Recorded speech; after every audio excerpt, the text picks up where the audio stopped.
천재성을 보인 소설가 오스카 와일드는 나는 언제나 내 자신에게 매혹되었지만 그 매혹이 내 고통의 시작이기도 했다 라고 말했습니다.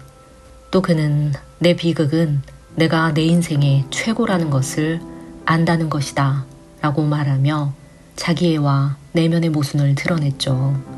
천재 작가 해밍웨이 역시 나는 내가 가장 위대한 작가라는 것을 안다. 하지만 그 생각이 나를 홀로 있게 만든다 라고 말했습니다. 프로이트는 1차 나르시시즘을 자연스러운 인간의 발달 단계로 보고 유아가 자신에게 에너지를 집중하는 매우 정상적이며 건강한 자존감의 필수적인 자기애라고 보았습니다. 그러나 그는 2차 나르시시즘에 대해 성인이 되어 외부 세상으로 향해야 할 관심과 애정이 다시 자기에게로 돌아오면서 지나치게 자신에게 몰입하는 비정상적인 자기애를 가진 상태라고 설명했죠. 이 때문에 2차 나르시시즘은 과도한 자기 몰입과 내면 세계에 집중하는 특성을 보입니다. 이런 특성은 과도한 나르시시즘이 예술이나 문학에서 창의적이고 독창적인 작품을 만드는데 기여할 수 있다는 사실을 보여주죠. 역사적으로 천재 예술가들은 자신의 내면 세계에 깊게 몰입하면서 자신만의 독특한 관점을 발견하거나 창조해냅니다. 문제가 되는 것은 이런 나르시시즘이 높고 완벽한 자아 이상을 설정하게 한다는 점입니다. 높은 자아 이상은 자신이 완벽하거나 특별하다는 믿음으로 이어질 수 있습니다. 이 때문에 자신의 완벽한 목표에 도달하지 못하면 극심한 자기 혐오와 불안을 경험할 수 있죠. 이런 자기 혐오와 불안은 주로 우울증으로 이어지고 이 때문에 많은 천재성을 보인 예술가들은 이런 자기 혐오와 불안을 극복하기 위해 도박이나 약물, 알코올에 의존하거나 극단적인 자기 파괴 행동을 선택할 수 있습니다. 나르시시즘은 내부의 자아 이상과 현실의 간극을 메우고자 외부에서 찬사와 인정을 받으려는 강박성을 보입니다. 인정받지 못하거나 비난을 받을 때는 자아의 붕괴로 이어지며 이 때문에 약물이나 알코올에 의존하기 쉽죠. 이런 나르시시즘적 성향은 외부 현실 세계가 아닌 내적 세계에 지나치게 몰두하는 특징이 있기에 외부와 쉽게 단절될 수 있습니다. 이는 창의적인 몰입을 가능하게 하지만 동시에 사회적인 고립과 지나친 불안을 가져올 수 있죠. 천재성의 원천을 보면 창작자들은 자신의 내적 경험을 예술로 변환시키면서 이 과정에서 기존의 틀을 깨는 혁신적인 작품을 만들어낼 수 있습니다. 노인과 바다를 남긴 천재 작가 어니스트 해밍웨이는 자신을 문학의 거장이라고 이상화하면서 현대문학의 새로운 장을 열었습니다. 해밍웨이는 내 글은 영원히 남을 것이다. 내가 글을 쓰는 방식은 과거에도 없었고 미래에도 없을 것이다. 라고 말하며 자신의 위대함을 확신했습니다. 그러나 해밍웨이는 자신의 높은 자아 이상과 현실 간의 괴리가 너무 심해서 심각한 우울증과 알코올 중독과 같은 자기 파괴적인 행동을 보였습니다. 해밍웨이는 자주 피해망상에 시달렸으며 CIA가 자신을 감시하고 있다는 생각에 늘 불안해했다고 알려져 있습니다. 그는 끝없이 자신의 천재성을 증명하려는 강박과 고통을 느끼다 결국 1961년 자살로 생을 마감했습니다. 방고 역시 자신의 내면 세계와 감정적인 고통을 예술로 독특하게 표현하면서 걸작을 만들어냅니다. 그러나 그가 가진 높은 자아 이상과 현실 간의 차이는 심각한 불안을 가져왔고 고은은 사회적인 고립과 우울증을 겪었다고 알려져 있습니다. 그가 테오에게 보낸 편지에서 나는 인정을 받지 못한 채 의미 없는 존재로 사라질까 두렵다. 나는 내 자신을 파괴해야만 무언가를 창조할 수 있다고 느낀다. 와 같은 글을 남겼습니다.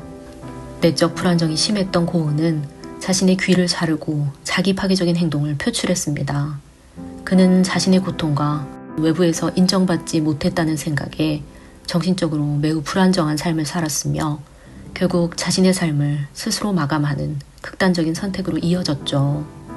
이런 과도한 나르시시즘은 한편으로는 창작자가 외부 세계의 관습에서 벗어나서 자신만의 현실과 환상을 구축하도록 도와줍니다. 천재성의 발휘는 사실 현실 세계와의 거리두기가 필요하죠. 화가인 살바도르 달리는 자기 스스로를 천재로 선언했습니다. 그는 나는 정말 놀라운 천재다. 나는 규칙을 파괴한다. 나는 인간과 자연의 모든 규범을 조롱한다. 라고 말하며 자신의 천재성을 확신했습니다. 자신의 예술적인 비전이 예술 전체의 정점이라고 믿었기에 스스로 초현실주의적 상상력을 마음껏 표현했죠. 기억의 지속과 같은 작품은 초현실주의를 대표하는 상징적인 걸작입니다. 한편 스타 예술가가 된 달리는 주변의 다른 예술가들을 쉽게 무시하고 자신만의 비전을 강요해서 초현실주의 그룹 내에서 추방당하기도 했습니다. 천재 예술가들은 자신의 자아 이상을 완벽하게 설정하며 자신의 창작물이 그 이상에 도달하도록 노력합니다.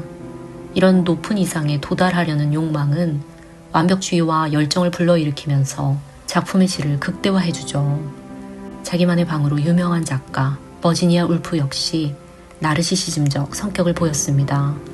그녀는 자신의 문학적 성취에 대해 종종 자신이 동시대 작가들보다 훨씬 우월하다고 여겼죠.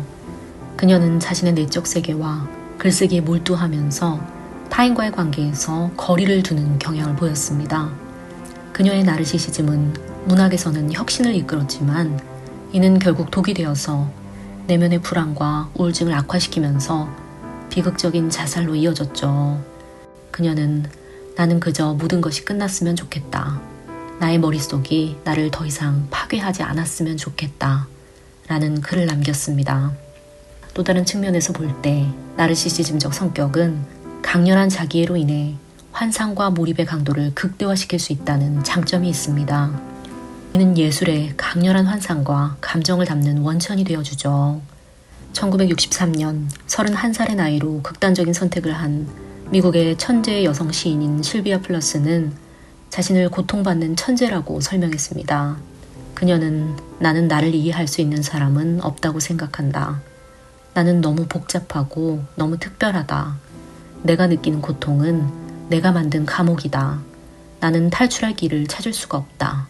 와 같은 글을 남겼습니다. 그녀는 자신의 시와 일기에서 나르시시즘적 감정과 환상을 예술로 승화시켰지만 동시에 내적 파괴의 유혹을 반복적으로 표현했습니다. 실비아 플러스는 자신의 내적 고통을 문학으로 승화하며 강렬하게 자기 표현을 추구했지만 자신이 원하는 인정을 받지 못했다는 좌절감에 고통받았기에 극단적인 선택을 하고 말았죠. 나르시시즘적 성향은 강렬한 자기 표현의 욕구를 보이는 특징을 가지고 있습니다. 이런 욕구는 예술적인 표현에서 강렬함을 줄 수 있죠. 자신의 고유한 경험과 정체성을 담아낸 작품은 독창성과 강한 감정으로 대중에게 깊은 영향을 미칠 수 있습니다. 화가인 프리다 칼로는 자신의 고통과 정체성을 그림에 담아 독창적으로 강렬한 작품을 남겼습니다.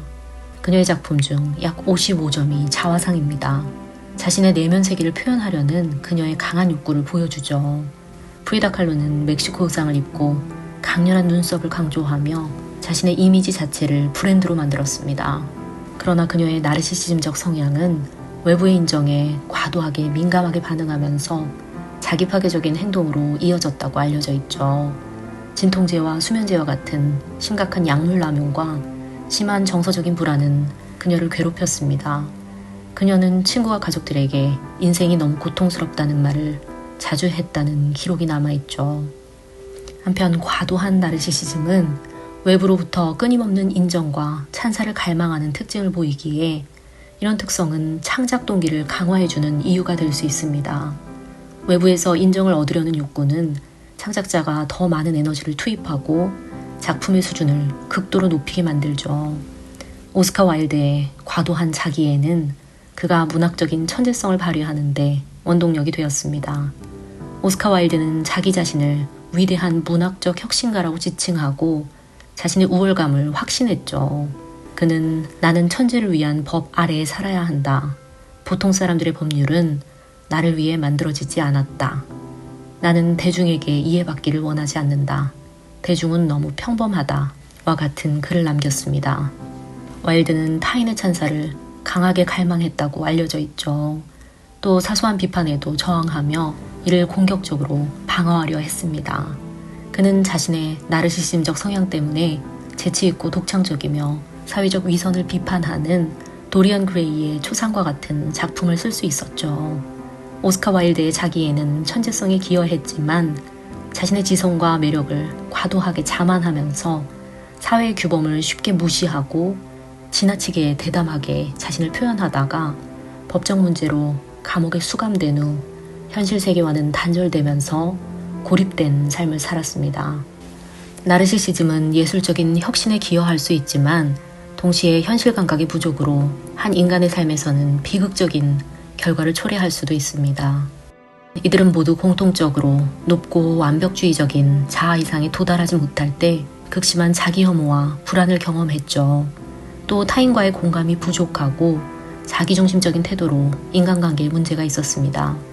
또 외부 인정에 대한 심각한 의존이 있었기에 외부의 찬사가 끊어질 경우 자아 붕괴와 정체성의 혼란을 겪었죠. 이들은 모두 예술과 문학에서 독창적인 업적을 남겼지만 과도한 나르시시즘은 이들의 개인적인 삶과 정신적인 안정에 독이 되기도 했습니다. 창의적이고 혁신적인 성취를 이루면서 자기 파괴적인 구도로 가지 않기 위해서는 세 가지 태도가 중요합니다. 첫 번째는 현실적인 자아와 이상적인 자아 사이에 균형을 유지해야 하죠. 자신의 높은 자아 이상과 현실 사이의 차이를 인정하고 완벽주의를 조정해야 합니다. 완벽에 도달하지 못하더라도 실패가 아니라 성장하는 단계임을 알아야 하죠. 두 번째 태도는 외부 인정에서 자기의 가치를 찾는 대신에 창작 활동 자체에서 즐거움과 의미를 찾는 내적 동기를 기르는 것이 중요합니다. 마지막 태도는 심리적인 건강을 위해서 창작과 혁신을 열심히 해나가면서도 타인과의 관계에서 지지를 얻는 것이 중요하죠. 지나친 고립이나 자기 몰입을 피하는 것이 좋습니다. 사회적인 취미나 만남에도 시간을 투자하면서 균형 있는 삶을 유지해야 합니다. 이런 태도는 예술가나 혁신가가 자신의 잠재력을 건강하게 표현하고 더 안정적인 삶을 사는 데 도움이 될 수 있죠. 오늘 하루도 심리적인 건강과 자신의 잠재력 사이의 균형을 잘 유지할 수 있는 균형 잡힌 하루를 보내시기를 응원합니다.